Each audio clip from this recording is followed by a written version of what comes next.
George Michael carried an air of mystery about him, which matched his soulfulness and seriousness about his art.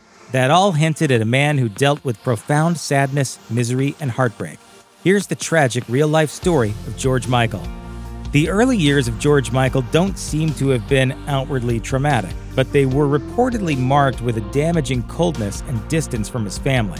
The future star was raised in a small London apartment by two parents, but his father, an immigrant who ran a restaurant, was rarely around, which created a disconnect between father and son. According to People magazine, Michael said, "I was never praised, never held, so it wasn't exactly the little house on the prairie." While he was interested in music from an early age, he didn't realize he wanted to pursue music as his life's work until after he got seriously hurt. In his memoir, Bear, he wrote, "At the age of about 8, I had a head injury, and I know it sounds bizarre and unlikely, but it was quite a bad bang, and I had it stitched up and stuff. Suddenly, all I wanted to know about was music." He didn't let his father know about his ambitions right away. He told Event magazine, "Funnily enough, my father always used to say that he didn't think I could sing." According to a Daily Mail interview with Michael's former Wham manager, the singer's decades-long battle with intoxicating substances began relatively late in adulthood, after he'd started his solo career. That drug use ultimately turned varied and voluminous. In September 2008, police in North London discovered Michael in a public restroom using crack cocaine and marijuana. The amounts on his person were small, and he was released without further legal action. According to Kenny Goss, Michael's former romantic partner of 13 years, taking drugs was a matter of course.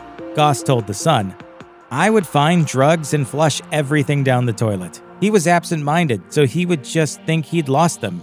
He knew how I felt about it, and I would say that was probably the only area that he wasn't really honest with me about. Michael himself told The Guardian in 2009 that at the peak of his drug usage, he smoked in the neighborhood of 24 joints each day. By the time of the interview, he was down to 7 or 8 a day. After losing one of his romantic partners to AIDS back in 1993, Michael was understandably left devastated and in deep mourning for a prolonged period of time. That only got worse when in 1996, his mother received news that she had a rapidly destructive terminal case of cancer. She was able to spend one last Christmas with Michael and the rest of her family, eventually passing away just 2 months later in February 1997. In the documentary George Michael Freedom, Michael admitted that he was spiritually crushed after her passing.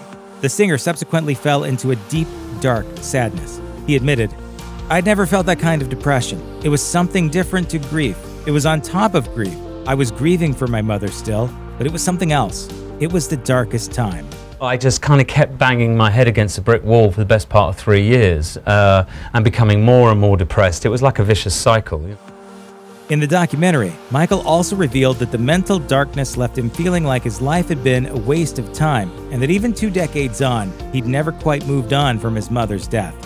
While Michael publicly exhibited the effects of a lifelong struggle with substance abuse, his drug issues may have troubled him far more than his fans were aware, and especially in the last few years of his life. A friend of Michael's told The Sun, "I believe easy access to drugs was the cause of his problems. Once this disease gets hold of you, it's hard to fight it." A source close to Michael told The Telegraph that the singer's drug problem almost took his life more than once. The individual added, "He's been rushed to the ER on several occasions. He used heroin. I think it's amazing he's lasted as long as he has." Michael scored his last major UK hit in 2012, and he'd largely retreated from public life, except for the occasional live performance. But at Christmas, the veteran superstar is on millions of people's minds, thanks to his contributions to the holiday music canon. He was a soloist on Band-Aid's Do They Know It's Christmas and recorded Last Christmas with Wham! It's especially sad, then, that Michael passed away on Christmas Day 2016, while his songs were undoubtedly making people happy in other parts of the world. Michael's partner, Fadi Fawaz, went over to the singer's house in the morning as the two planned to have Christmas lunch together. According to The Telegraph, that's when he discovered Michael, quote, lying peacefully in bed. Authorities called to the scene were initially puzzled by the death, but were not suspicious of foul play. A few months later, a coroner revealed that Michael passed away at the age of 53 from natural causes, specifically issues related to the heart and liver. Fawaz doesn't believe that Michael passed from natural causes. He thinks he took his own life, based on his knowledge of Michael's behavior and the date on which his death occurred. Fawaz told The Telegraph, "George died on his mother's birthday, so that might answer a few questions. Not to mention it took 5 attempts to manage to end his life. That would mean that if Michael did pass away from heart and liver problems in 2016, he had sadly attempted to take his own life on 4 previous occasions.